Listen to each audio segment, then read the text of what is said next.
Hey, everybody, welcome. And it's my honor and pleasure to introduce a man whose work I've admired for many years. And Coach Tony Franklin. Coach, welcome to the show. Thank you, Zennie. I'm proud to be on here with you. Yeah, thank you. Coach Franklin has a 40-year history of one of the fathers of the air raid offense. And he is most notable for, among other things, the highest scoring offense in, I believe, history at Louisiana Tech, if I'm not mistaken, and the most successful offense at Cal, quarterbacked and guided by Jared Goff in our history.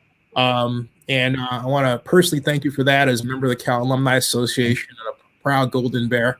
Well, that was a great time in life. My wife and I felt more at home at Berkeley than any place that we've ever lived, and we miss it and miss the people there every day. Yeah, it's a unique place, and I here 3,000 miles away from my mom, as you know, and yeah, it's a unique place.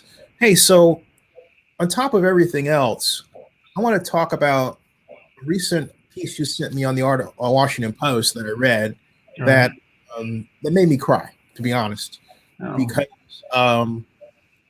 as a person who is just trying to keep my mom going here, and she's health is actually in some cases better than mine, but coronavirus is our number one worry.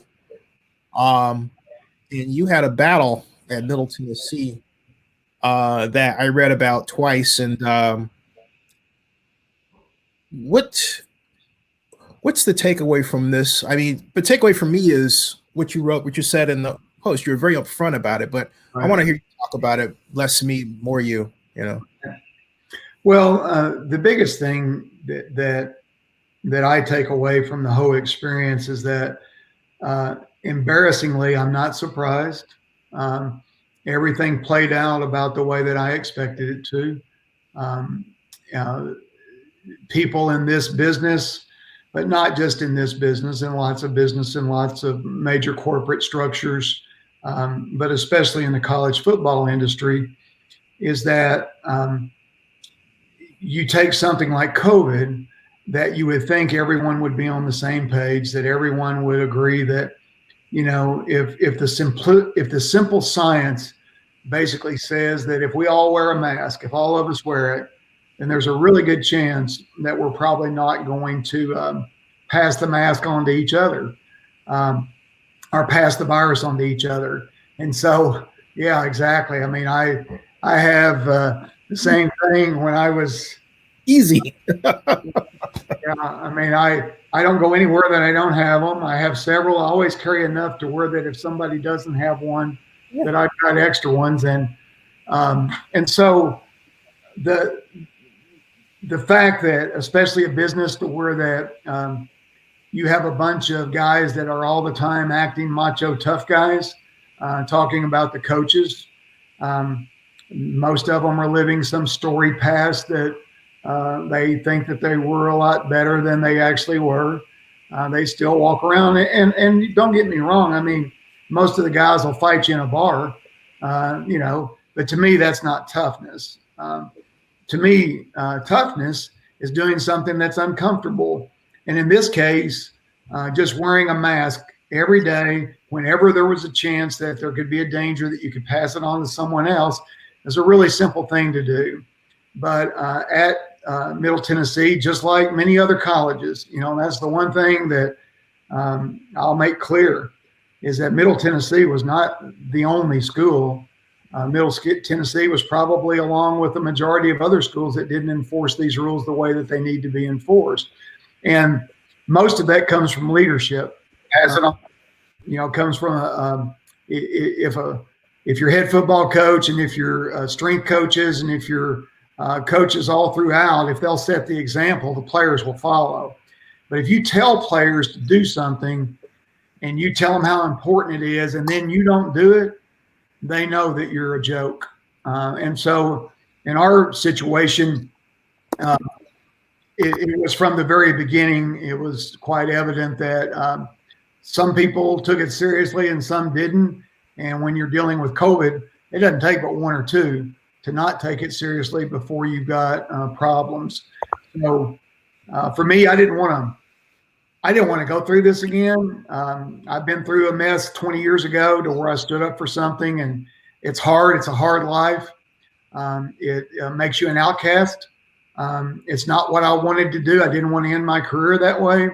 I didn't want to end it to where that every day I went to work with people who didn't want to see me, didn't want to be around me, and where I felt threatened, and I didn't feel safe.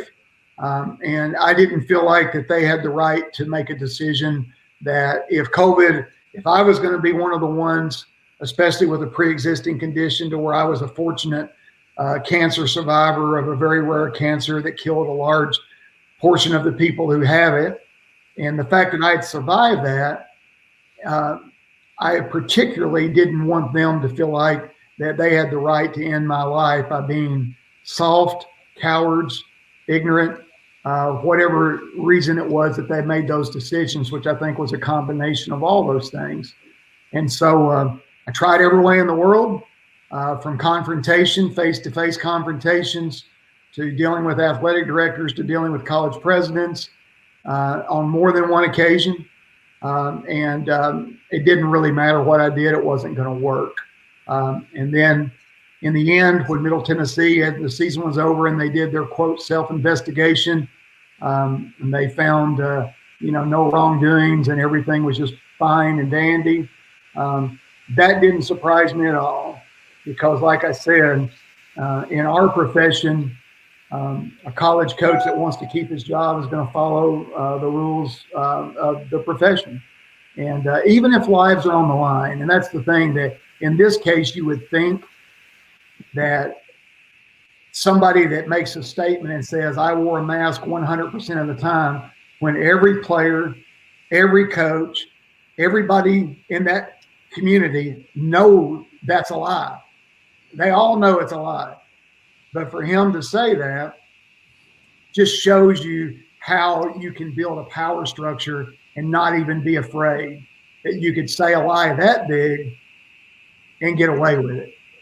So, like I said, I knew that would be the deal, but the bottom line is that it's not over because sooner or later what will happen, and I've seen this before, there will be people come out of the woodwork from not just this year, but from years gone by that will bring up issues to where that there were cover-ups. And so, I hate it. And I hate it mainly for our players because for our players, as you know, players usually have a respect for authority. In football, you learn that from the time that you're young. And in this case, our players really genuinely like our head coach. Most of them do. He's a nice man. He treats them in a nice manner. And so they don't want to disappoint him. And they want his approval. And so I feel bad for them because they now get to go to practice and go into the weight room and know that this man in public to the whole world said something that they know is not true. And they've got to act like it is. And some of them already have. Some of the kids had to go and give testimony. And the university, I would have been surprised if the university did something else because that's what universities do, especially in this case, Zennie, to where that the universities follow the politics. So the politics of the state of Tennessee, this is something that to the state of Tennessee, if you looked a few weeks ago, we were 50th out of 50 states in our ability to fight COVID. And we were worse than some third world countries. So the fact that a state government institution made that decision, I would have been surprised again if somebody had stood up with a backbone, with some nerve, and actually did the right thing and told the truth instead of just saying, how can we protect this? How do we protect this asset? And so that's what they did. To me, the most valuable asset in this is human life. And everybody, people that criticize it, well, nobody's died. You don't know that.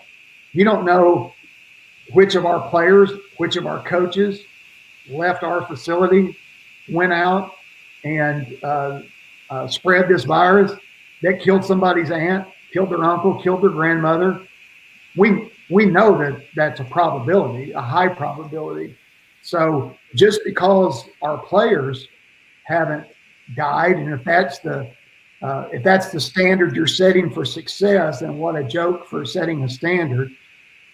But we all know as well that there's long-term complications that can come from having this disease. We don't know what they are yet. Maybe they're not going to be bad, but more than likely they are for some people. So anyway, that's a long-winded answer. No, it's great. The parents, and you're talking about, there's a lot that went through my mind. First, as I mentioned, maybe I just got vaccinated, Right. but I'm tired a lot. And so there's a factor there. And that was just yesterday. But I would think the parents of the students, the players, would be on your side. Right. Ever try to talk you out of quitting or anything, or just? Well, think about this. So the parents, most of the parents will have read and listened to what Middle Tennessee put out. So as of right now, the local newspaper, your normal sports websites that follow, which are always the mouthpiece of the university. The local newspaper is a mouthpiece of the football program. So all they've done is report what Middle Tennessee said. They never even asked me a question. They've never interviewed me. They've never called me. Middle Tennessee, in my meetings with the president and the athletic director and eventually the supposed investigator, I gave them blow by blow, date by date, information by information, and their conclusion was that none of it was true. I have zero to gain in doing what I did because it was a miserable life experience for me. The football part of it, I did the best I could. I coached football as good as I've ever coached. We weren't successful. Not the first time in my career. If I coached another 20 years, I'd have 8 or 10 really good years, and I'd have 5 or 6 really bad years and 3 or 4 just kind of average years. That's just the way our business is. And I know that, but I do know this, is that there comes a time in your life as a mentor, as a man, as a coach, as an educator, as a teacher, where all your life you've talked about do the right thing when nobody's looking. I tell our players that every single day of your life, you have an opportunity to do something for someone who could never repay you as long as you live. That's when you live a good life, is when you do that. And then when adversity hits and you have a chance to stand up and do the right thing, even if everyone else goes against you, then that's the time that you've got to shine. So I taught our players about John Lewis. I talked to our players about Martin Luther King. I talked to them about elections. I talked to them about gerrymandering. I talked to them about saving our country. I tried to be more than a football coach. So when this time in history came, I promised them in March and in April, I said, I promise you this, when we come back to school, I will fight for you. I will lose my job for you. I will lose my career for you, my reputation for you. I will not let you stand alone and be abused and be taken care of to where that you could actually get sick and die. I'll do my best. I'll do the best that I can. And so I can walk away from this knowing that I did that. The final decision to walk away in the end was a hard decision. Even though I had made a decision, I didn't want to be there anymore at Middle Tennessee with our current head football coach. And he and I had that discussion in December of 2019. And I had it with our athletic director as well. And I made the points. That's a whole other story, but I made the points as to why I didn't want to be there. And the problem was I had 3 years left on a contract. So what I said was that if you'll drop my payout where I have to pay you guys to leave to take another college job, if you guys will do that, then I'll go one more year and get out of here. And because it wasn't a good vibe between myself and the head football coach. And so he agreed to that. The athletic director then would not let me out of the contract. And the reason he wouldn't was because he felt like we could work it out and he didn't want me to leave. He loved you. He was just happy, as I recall, that you were there, right? He was glad that I was there, and we'd had success and all that stuff. So when the pandemic hit, I was glad that they didn't change my contract, because now I'm worried about, like everybody else, for the rest of your life as to, what's the world going to be like? How do you make a living and all that other stuff? And so, so I was working with the idea that if I wanted to stay, I could, but if I didn't want to, I couldn't.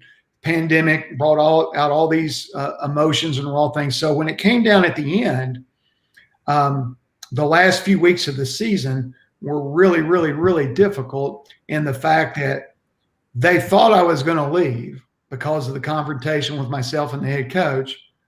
I knew that if I left it as it was, after something that the head coach said in a meeting to all of our players and our coaches, I said, man, he just doesn't get it. And so I'm going to have to hang here a little longer. And so I let it be known that I wasn't going to leave, that I was going to stay. And that really threw a wrench in them, and they didn't know what to do. And so then it comes down to at the end, the legal stuff that starts to go on and all the back and forth. And so finally I woke up on December the 31st. I took a walk in the morning, and I'd gone back and forth with the legal issues and all the things that, how do you do this? How do you move forward? And I said, whatever happens, and whether I decide to file a lawsuit, whether I decide to stay or go at that time, the one thing I cared about was I'd done my job as good as I could. I'd gone to the president, the AD. I knew that if they didn't fix this to my satisfaction, and I gave them numerous options how to fix it, and if they didn't do that, then I knew that if I could get to media, to where media could expose it, then that would put pressure on them that they would have to fix things, because then the liability issues become more and more evident for parents and players to sue for class action against them if they don't do their job.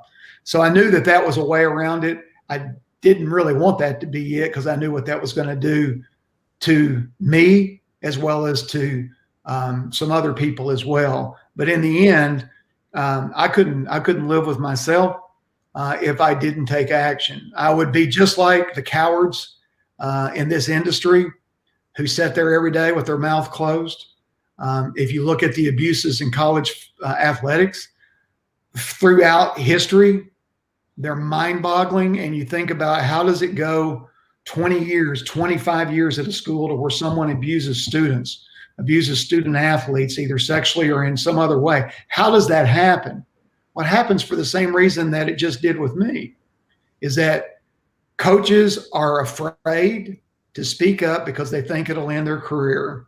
And so therefore they sit silently, even when it comes out, even when they know that they're called to duty to do so, they still most of the time choose not to. They gather up in a little circle. They go, okay, we're all in this together.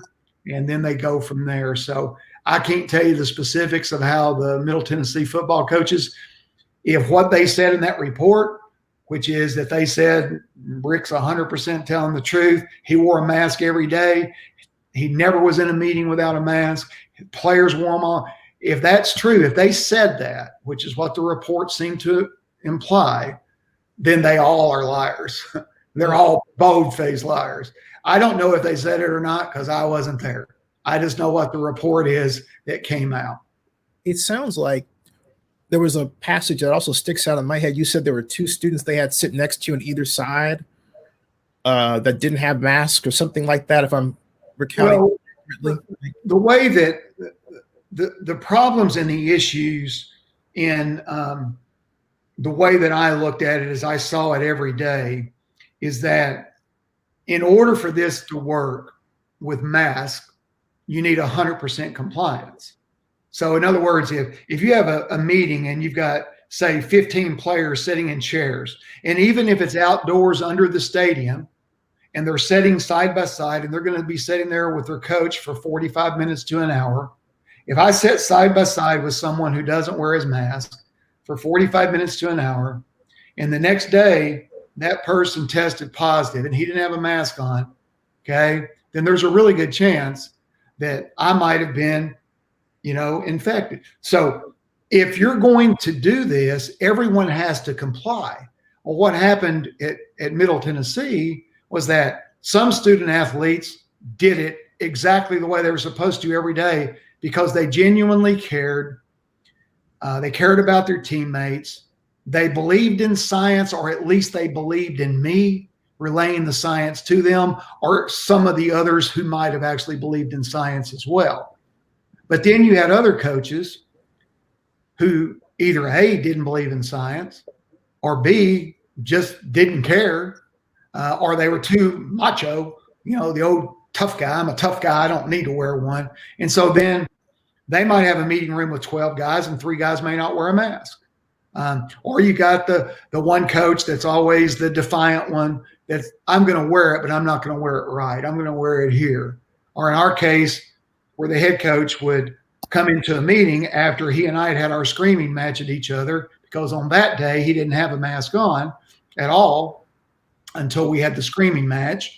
And in meetings after that, he would have an N95 and he would wear it. He'd come in with it over his face and he'd sit down and he would start to read and he'd flip it up. So he would then be talking to people with the mask up on top of his head like this. Like this? Yeah, except that it was a 95 that would flip up. Oh, like that. Okay. Yeah, you could take it and you could flip it like this. So he would have it sitting here like this above his eyes as he communicated to the staff in a room with no ventilation, right? No doors opening, no windows, nothing. Was he trying to be cute?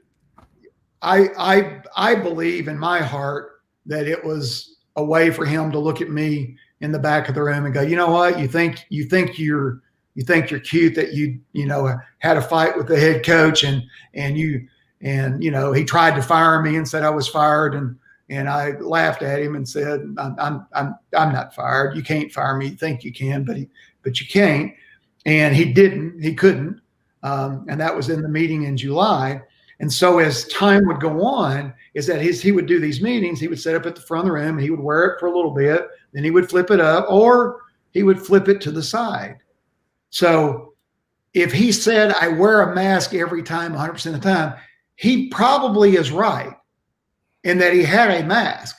It would be like, yes, I'm wearing it every day on my knee.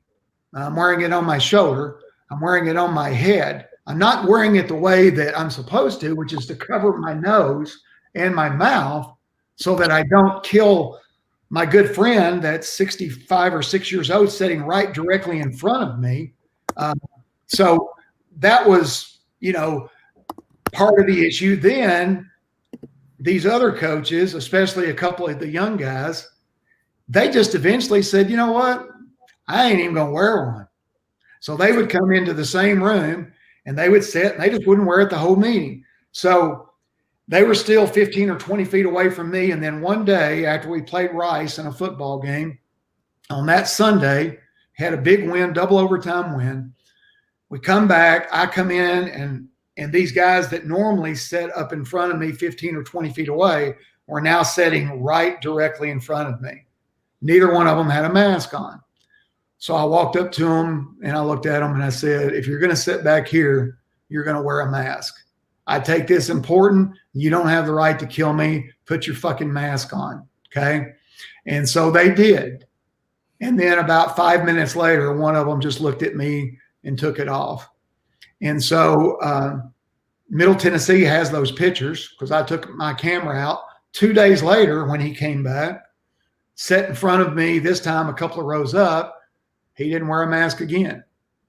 And so at that point in time, I texted the head coach. I actually talked to that person's direct supervisor. I talked to him. on the Sunday and said, you need to fix this. He said he would. Obviously, he didn't. I texted the head coach on that Monday, I guess it was, and told him to call me, which he did. And I said, I'm not coming anymore. I said, I'm not going to sit in the room. Guys aren't doing it. They're not wearing their mask. And he said, well, who's not? I named these two kids off, which I didn't even say our head coach's name, because I wasn't going to go into the confrontation again with him. It didn't serve any purpose. He knew that he's not doing it, and he was 25, 30 feet away from me. And so I felt like I could, the meetings were 15 or 20 minutes. I could get out of there. So he said, oh, I couldn't see those guys. They were sitting in the back of the room. Well, they've been sitting there for a month without a mask on. And that was, of course, just not the truth. So for the rest of the year, I don't come to another staff meeting. Anything that was to be towed had to be towed to me by one of my grad assistant coaches. I don't ride. We have 2 bus trips for the rest of the year. There's no way in the world I'm going to ride 12 hours on a bus with a head coach that's not going to honor it, and then the other people that are going to follow his lead.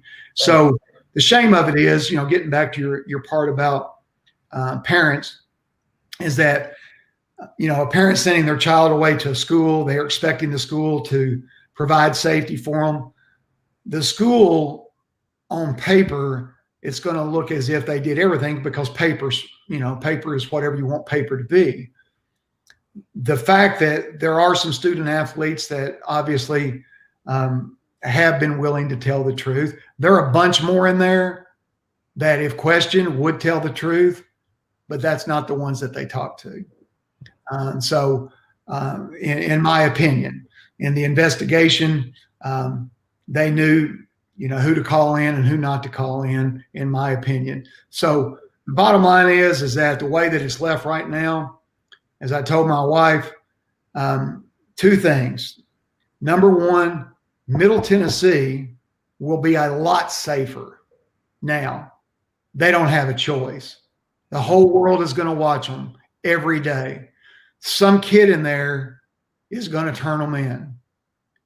Knock on wood. Hopefully, day one, you go into that weight room, the first time that strength coach throws it up over his head and stands over them as they're bench pressing, they turn him in that day and they fire him that day. That's what I hope and I believe might have to happen now. I wanted monitors to be there because I don't trust them. I don't think that they'll do it on their own. But I'm hoping that some of the players that are real men, that have already grown up enough, that they go, you know what, I'm going to take care of my teammates and not honor the code of silence, the code of, we're not going to tell, we're not going to tattle, because that's the code of everything, but especially in macho football land. But I do believe that they'll be safer because of that and because of what I've done. And I'm not done with them. They think I've gone away and this article in the Post was it. I'm just beginning. I'm not finished with them. Have you thought of talking to the President Biden? It seems like a perfect time. Well, to me, I'm hoping that in some way or another in government that I can have a voice to speak to making college football better. College football is a great game. I love the game. And there was an article in The Athletic that not long ago about my career and things. And I said something about football being a violent game, and people said, oh, why would you say violent? You don't say that word. That's not a word you're supposed to use. And if you didn't like it, you shouldn't have coached. And I said 2 things. Number one, I said it's violent because it is. Yeah. And if you're not violent in the game, you'll get hurt. So you have to teach violence as a coach. You teach it properly. You teach the techniques the right way. But it's a violent game. It's not a contact game. It's a violent game. And people get hurt. People die. People get paralyzed. And you have to know that going into the deal. And if you don't, you can't play the game. And the other thing is that I didn't say I didn't like violence. I just said it's violent. I've coached for 40 years. I was an old, tough, hard-nosed, in-your-face football coach. So I'm not sitting here, as everybody now portrays me as the bleeding heart liberal from Berkeley. I'm an old, Western Kentucky, born and raised redneck in a town of 90% conservative people that went to church every Sunday and Wednesday in a Baptist upbringing. I eventually became enlightened in the fact that everything I was taught in my world wasn't true. So like any adult who should, I eventually formed my own opinions. I'm conservative in some things. I'm liberal in other things. But the bottom line is I do believe in the truth. And I believe that the truth will usually win.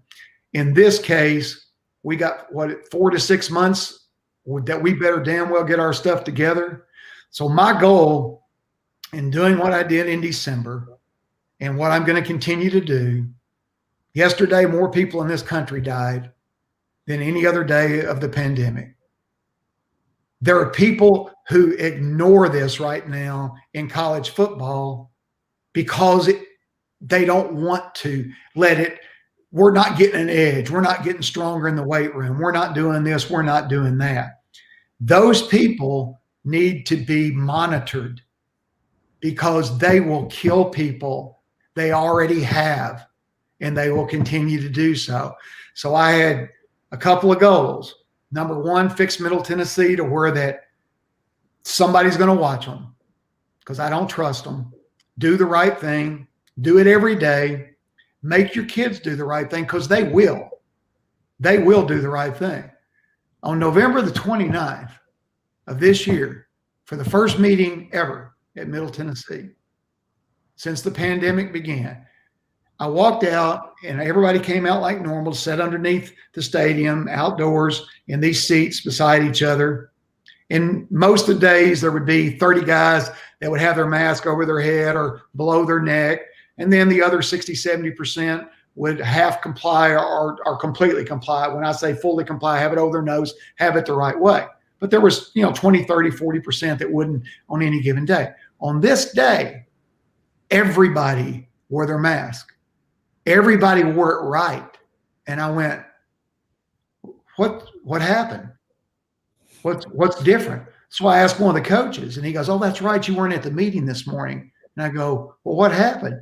He said, well, the head coach told us all that everybody had to wear their mask exactly correct now, or else we weren't going to be able to play another game because somebody else complained. So I then find out that somebody else in the school system complained, filed a complaint about coaches, football team, et cetera, whatever it was. And so on that day, on November the 29th, every player and every coach complies. Imagine if we'd have done that in June and July and August and September and October and November. Imagine if we'd done that instead of having, with contact tracing, with guys that got COVID while they were there and others that had it when they did I can't think of the right word, when they do the deal where they find out if you've had it or not, having over 50 of our players. So imagine if we'd have done it right like we did on November the 29th. I mean, we could have probably saved lives, probably, okay? Probably could have played the entire season and not had to cancel games because we didn't have enough guys, but we didn't. So that, is my goal over the next 4 to 6 months, that not only Middle complies, but that a college president out there right now and an AD reads that Washington Post article, that they see this today with you and they go, we probably got one of these crazies like Franklin on our staff somewhere walking around. We better do this right. And so, if people want to call me crazy because I don't want to die and I don't want our players to have a lifelong illness and I don't want them to spread it to their favorite aunt, uncle, or to some stranger. And I used to tell them every day, I would say, wear it right, cover your nose, cover your mouth, not for you. Do it for the guy next to you, but do it for the stranger that you'll never see. And do it so that you can be a loyal American citizen, Do it for patriotism, for our country. How about that?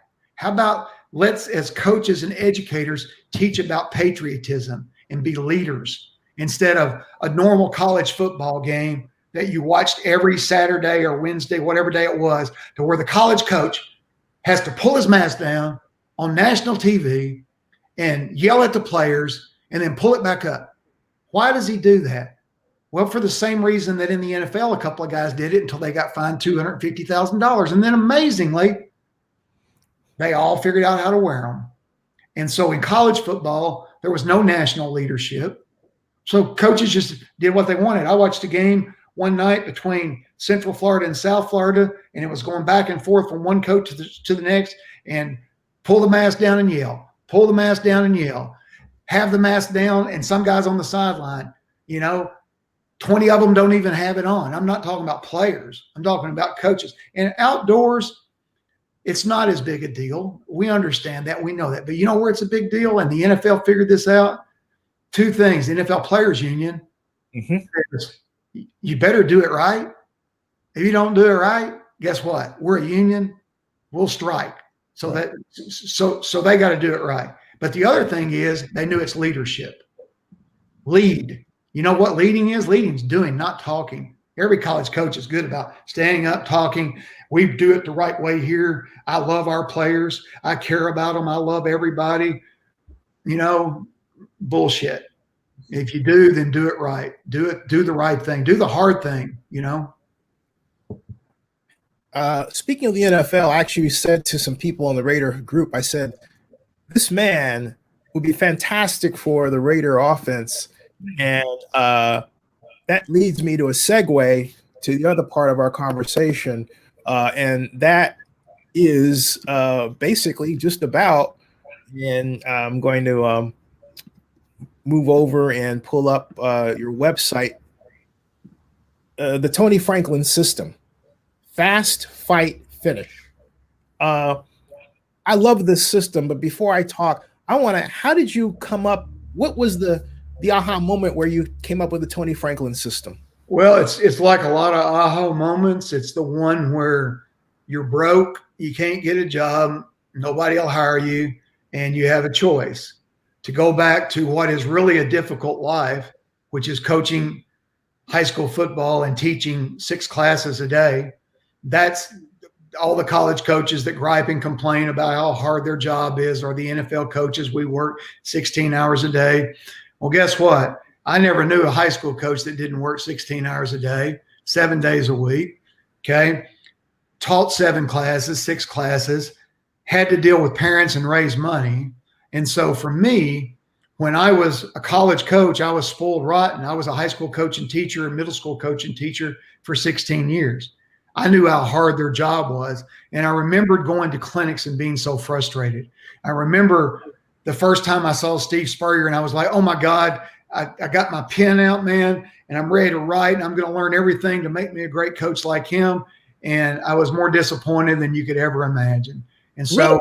Wow. When I didn't, well, just because at the clinic, it was just like, well, here's Johnny, and watch Johnny throw the ball. Yeah, that was a good throw there. And here's Stevie, and here he goes. Yeah, well, that was a good route. There was no education to it. It would just show some plays. And so not that he's not a good coach, and maybe he did good clinic somewhere else, but on that day, he was pretty bad. And I was a young 20-something-year-old coach that just wanted to learn and was all excited about having that. So that was the norm for me as a young coach growing up. So you wanted to be taught. You wanted to. Yeah, I wanted to learn a system. I wanted to learn what to do every day. I wanted to learn every detail. I wanted something that when I walked away after a 2 or 3 day clinic or seminar, that I had a plan to go implement, that if I did this, it was going to make us better immediately. So that's what, when I was broke and desperate and couldn't get a job and thought I was going to have to go back and really work and be a high school teacher and high school coach again, is that I created this by asking myself this question. If you could take the offense that you learned at Kentucky under Hal Mumme, if you could take what he did and you could teach it to high schools, and you could make it better than anything that anybody's ever done before, to where that when they walk out the door, that they went, damn, I got everything. I know everything I can do and how to do it. If I could do that, and then I could actually give them updates, and I could give them week by week game plans, and I could help them prepare for an opponent. I thought of everything I wanted, and that's what I created. So the business has lasted 20 years now. We've obviously had to adjust. COVID has been a challenge. And so for me now, instead of having a room full of, back in the heyday, I had over 1,000 coaches at the Opryland Hotel that were paying a lot of money to come and learn this stuff. With COVID, and then with now, I had no competition, and now there's 500 copycats. So now doing what I'm doing, I have to constantly adjust all the time, and which I enjoy doing. I'm excited for that challenge. Excited to get more into really, truly teaching people how to be great quarterback coaches, teaching parents how to coach their own kids with quarterbacks. And I plan on coming up with some ideas to where that I don't want the quarterback to become an elitist position. And that's what it's becoming with the quarterback gurus out there, to where that, you can charge, a family $10,000, $20,000, $30,000 in a year for their son to be trained by you, which is fine. The business part of that, I understand. I get it. I don't begrudge those people at all. But what I don't want is for the Lamar Jacksons of the world to not get an opportunity to be taught by the best that they can be taught, whether that's a parent, somebody in the school, or their high school coach. And that's the main thing for me, is making sure that high school coaches can become the best coaches that they can, especially at that position, to where the parent doesn't feel like they got to go hire somebody else to coach their kid. So that's part of, my goals as we move along. And then a lot more of life coaching. I do a whole lot more. I coached my clients through COVID. I educated them every day, just like I educated our players. I did Zooms with high school coaches throughout the country. I got testimonials from those coaches saying, it changed our lives. It made a difference. It helped us to do it right. It made me stand up to a booster that walked in. They didn't have a mask on. I told him to hit the road and to get out. And so those things are important to me, that through doing what I do is that they get courage, but also they get education, and I can help them through my mistakes. The guys will tell you I'm the most honest communicator that there is, because I screw up. I make mistakes all the time. And when I do, I let them know, Hey, let's talk about Cal in that context, and your work with Jared Goff, because Jared was just under your direction, and with Sonny Dykes as head coach, you took Cal to another orbit. Yeah. And how did that come about in terms of designing the offense around Jared and everything else? Well, he was a dream because of his talent, and he'd been committed to Cal, wanted to go to Cal. So when we came in, all we had to do was make sure that we didn't lose him. And so I went and watched him play in the state championship game, and I'd seen his film, and I thought he was a good player, but I didn't think he was great on film. I thought he was good. But when I went and watched him in person, I called Sonny from the game, and I said, this kid is special. I said, this kid is really, really, truly special. And Sonny, after, the first couple of days of practice that we had him, we knew that, that he was a special player, because there was a lot of kids there that were much more heavily recruited than Jared was on there as quarterbacks at the time. But to me, the first couple of days that we were out, especially when we went live, Jared was so good in the pocket. He was so well coached in high school. His high school coach, Coach Maz, did a phenomenal job. All the high school coaches that worked with him did an incredible job. And then the main thing with Jared was us just getting to where that we could protect him. And so that was a development that took us, a full year. The first year we were just okay, slightly below average. We were like a top 30 offense, but we really weren't. I mean, it looked like we were numbers wise, but we weren't. We weren't scoring points the way that we needed to. But the last 2 years, we were damn good. I mean, we were scoring close to 40 points a game, 500 yards plus a game. We were a really good offense, and we had really good receivers. We had a good offensive lineman that played hard, and we had really good camaraderie on our staff. And Jared, the thing that Jared doesn't get enough credit for is Jared is one tough sucker. I mean, he was tough at Cal. He took beating after beating after beating, never complained, never griped, competed, played, and led. And you think about this, back when he hurt his thumb a few weeks ago, is that he pulls his thumb back himself from dislocation, stays in and plays the rest of the game.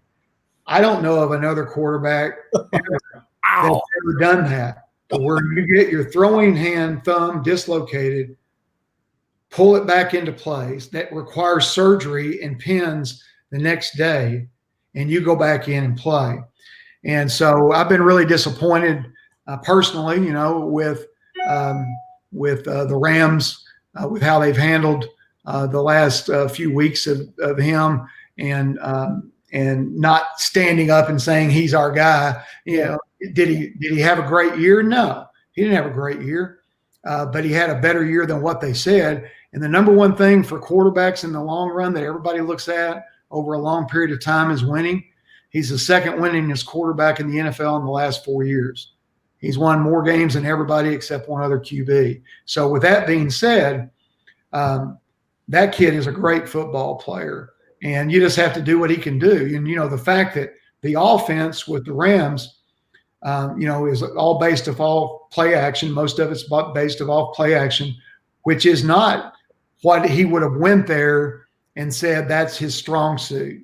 He was like Aaron Rodgers is now, which Aaron Rodgers is in the gun most of the time, especially for most of the throws. He does some under the center stuff, but the Rams are doing what they think they have to do to win. And obviously McVay is one of the best coaches in the NFL, and they've done a really good job. But I get a little tender when I hear the criticism, because whenever they have success, it's always, it's the system. And it's McVay's system that's making Jared successful, and that's complete and utter bullshit. Jared is a really good football player that can do lots of good things. Is he the best to ever play? No. Is he the best in the NFL right now? No. Is he a top 10 quarterback? Absolutely. Can he win games and win Super Bowls? Absolutely.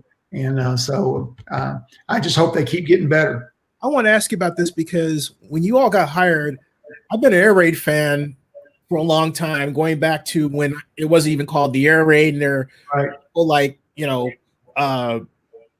at BYU, and then there's a guy named Doug Scoville was playing around with some stuff, right? And I went to the first practice and I made this video, and I was been seeing quite a bit. I was surprised, but I wanted you to correct me on some things, because I'm gonna tell you what I love about this. I love the fact that you had these, like the hand signals. I think that's Jared right there. And you had, this is one of my favorite plays of all time. Bill Musgrave copied this. Yeah. At the and here, and I thought, wow, what efficient. The only thing that confused me was, and I talked to Dave Shaw about this, not specifically this, but I'm a big fan of vertical sets. I even had an opportunity to interview players. How is it that you guys are trying to do the vertical sets then? Because it looked like you all were retreating a lot, and I'm not the expert on this by any means. You are. How is it that this evolved in terms of blocking style? Well, it actually came from some guys in the NFL. Guy Morris really liked it when we were at Kentucky, and he was with Hal at Valdosta for a year. And basically the idea was where Hal was going to throw the ball every play, basically, Hal was going to throw it 70 to 80% of the time. And so the idea is that you could pick up every type of twist. The deeper you get, a twist becomes ineffective. Whether it's a twist or a line stunt or a blitz, they all eventually just run into you. And so you can switch things off easier.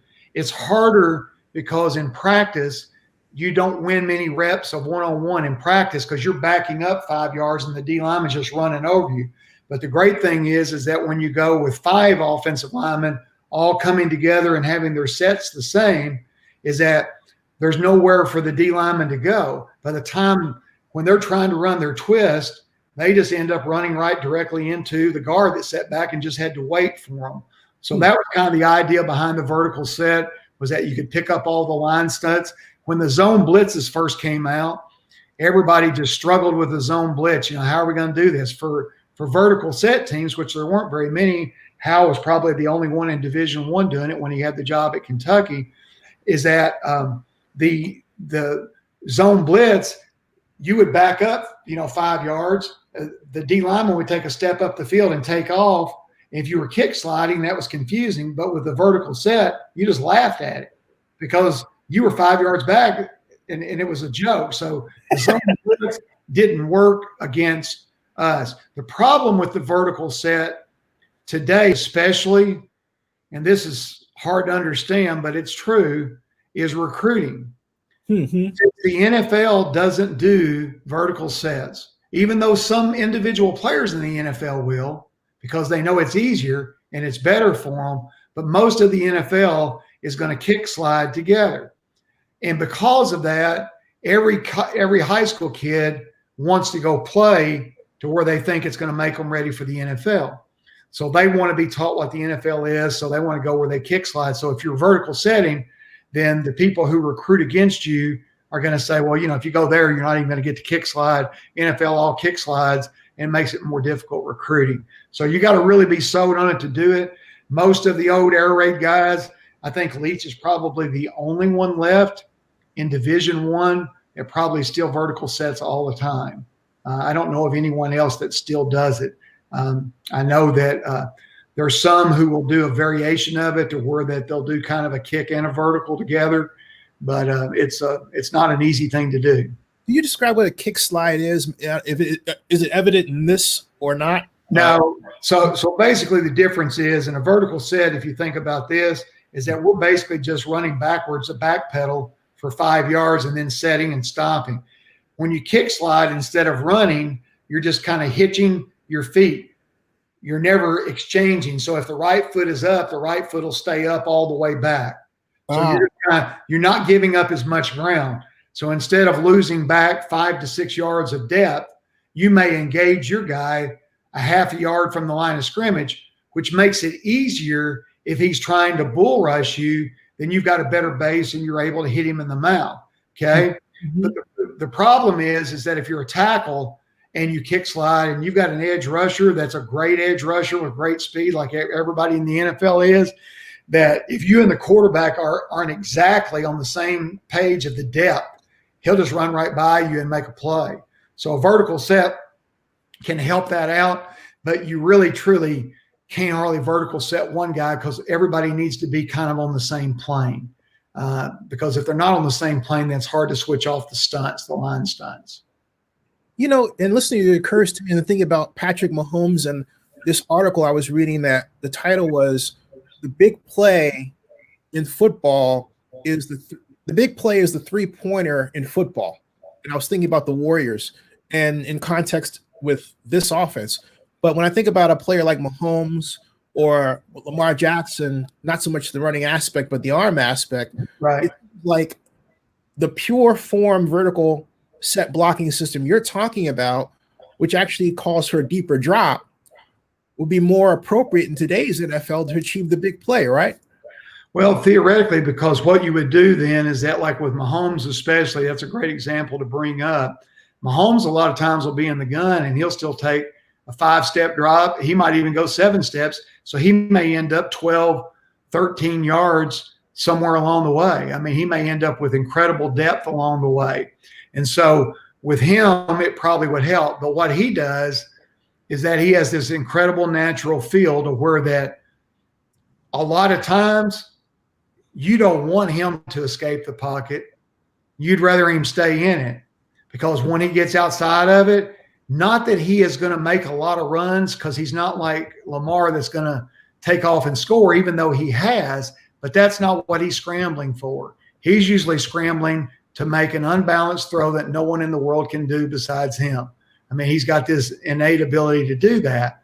So for him, a vertical set, if he was a straight, pure drop back guy that never scrambled, would be a lot better deal for him. But for how he plays, just the way they do it, and just because I've watched so much of his stuff the last couple of years, and trying to find something, because I had a really good quarterback the last 2 years that was a phenomenal runner, and he made a lot of plays like Mahomes would make and like Lamar would make.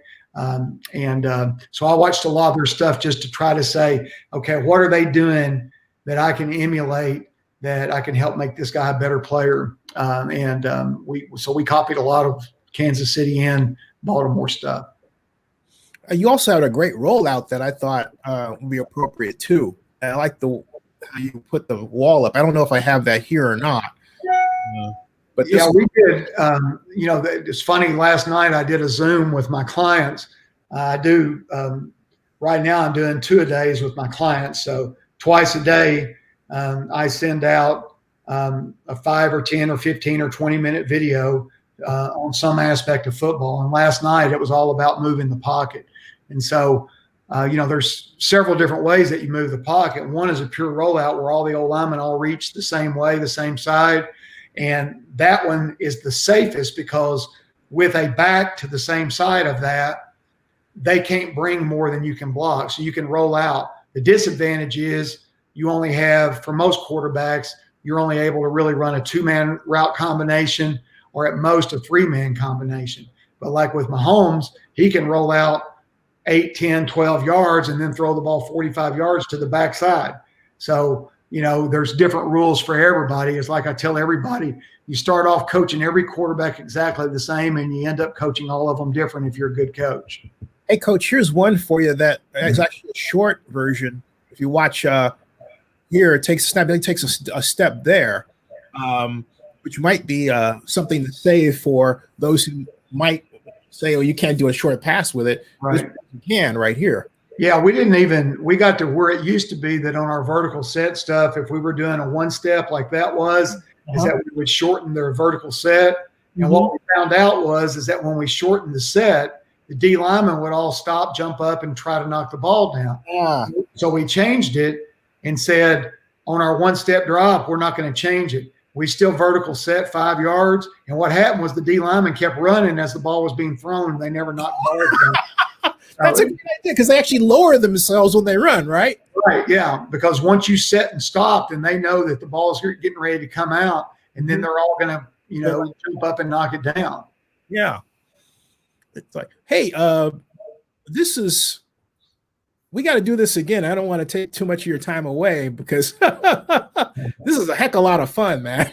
Well, I enjoyed it, Zennie, and I appreciate it and love talking football. And right now I want to talk about COVID and about colleges and high schools doing the right things. And I want to, every time I get to do one of these, I'm hoping that one human being out there watches it and that they say, you know what, we're going to go fix this thing at our place and make it better. And that's going to save somebody's life, because that's my number one goal. My wife and I made a commitment when we made a decision, because we knew the hell that we were getting ready to live. We knew the names that we were getting ready to be called. We figured we were going to get death threats. We figured that all that stuff was coming. We've been through it before. And we said, you know what?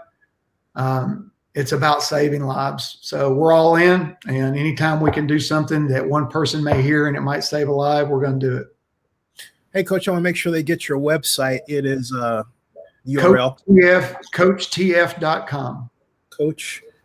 CoachTF.com. Yeah. I'm putting this right here in this. They can follow me on Twitter at CoachTF. There you are. Yep, that's it. CoachTF.com. Yep. I want to have you back. We're going to talk some more NFL and sounds good, man. I want to thank you very much. This is a personal dream come true, because I love what you did with the Cal offense, and I was just really heartbroken when you left. And I think I speak for a lot of Cal alums when I say that. So well, I appreciate that. It was the hardest decision ever, we miss it every day, and we have the best friends we've made since we've been in coaching. most of them still live in Berkeley. I've got a bunch of homeless friends on the street. That was my favorite thing to do. I remember reading about that. Yeah. Bailey Calvin. Yeah. I have a lot of guys out there that I need to get back out and check and hope they're still alive. Hey, we have maybe a mutual friend that I've known since 1986. His name is Mike Silver. Okay. Yeah. I've talked to Mike once or twice along the way, but don't know him that well, but I have talked to him. Yeah, he's a great guy. We're all we go back to October 11th of 1986. Wow. Yeah, it's a whole group of us. But let's talk backstage. But folks, I want to thank everybody that's tuned in and passed this on and is looking at it and is going to look at it. Subscribe to Zennie62, bookmark oaklandnewsnow.com. And got any predictions for the NFL playoffs before we go? I really don't. And once the Rams lost, I didn't really have that much interest anymore. So, I'll watch it because the classic Brady and Aaron Rodgers, that's going to be just like, one of the greatest fights ever, hopefully. But I think Aaron Rodgers right now, I've always thought Manning and Brady were the best QBs ever, but I don't think anybody's ever played the game any better than Aaron Rodgers. And Mahomes probably will eventually surpass him. But right now, I'd take my hat off to another Cal grad with Aaron. One more question before we go. Actually, two regarding Tom Brady and Lamar Jackson. First, Tom Brady. What do you think his success says about Bruce Arians' offense before he left? I'm a big Jameis Winston fan. I thought he was mistreated. Yeah. I thought I think he'd be great in your system, for example. What do you think about what's happened with the Buccaneers and Brady and then Winston? I think that anybody that gets the greatest quarterback to ever play, I think that anyone that has him that is a good coach is going to eventually figure out what does he want to do.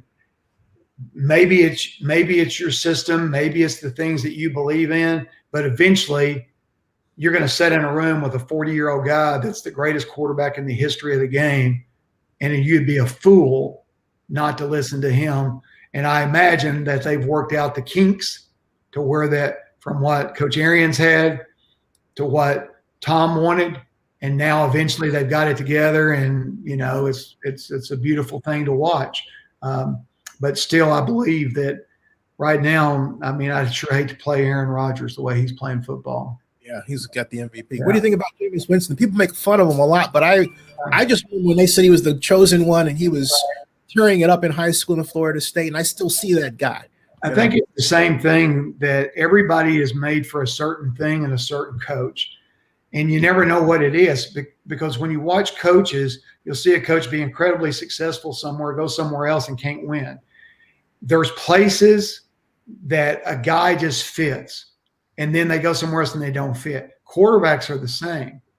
A lot of great quarterbacks never made it to be great because they were with shitty coaches that couldn't figure them out. And that doesn't mean that Tampa's coaches that had Jameis weren't good. It just means it didn't work with them. So you hope that if he's New Orleans guy, that change and sitting there with Breeze for a year or two is that all of a sudden that he may become what his talent is, because obviously his talent is phenomenal. So, I hope he has success in that because he definitely has talent. But I think that quarterbacking, people give these kids a lot of flack and say they shouldn't transfer, one school to the next. A quarterback, if they just sit and wait their time, that's a crock of crap. Look at all the QBs that have left and gone somewhere. Baker Mayfield, to Oklahoma, walk on at Texas Tech, walk on Oklahoma, and that's the perfect fit. Same thing with the QB for the Cardinals. Now my brain went blank, but Kyler Murray. Yeah, wasn't good enough at A&M for whatever reason. I don't know how, but just think about if he'd never left A&M and that he'd never started or he never became the guy. Everybody would say, well, he was a bust. No, he went to the right coach. And so much of that for a quarterback, so much of a quarterback's success is dependent upon the coach. And sometimes the coach's success is dependent upon the quarterback as well. So it's not a science. I always said in college football, in recruiting, I have to be right 1 out of 3 times. If I'm right 3 out of 3 times, 2 will transfer. If I'm right 2 out of 3 times, 1 will transfer. If I'm right 0 of 3 times, I will transfer because I won't have a job. You should coach Lamar Jackson, I think. Your thoughts about Lamar Jackson before we close? I love what they do with him. I think the offense they run with him is awesome, and he's phenomenal. And I think he'll just continue to get better. And he's the most exciting player in a game full of exciting players. Coach, we'll see you backstage. Don't go anywhere. Everybody, thank you very much. This has been an epic moment. So I'm going to take this and divide it into different sections. There's a lot here. And again, thank you for your time. And Coach, you're the best. Thank you, Zen. Raiders, hire this man. Get him in Vegas. That ends this.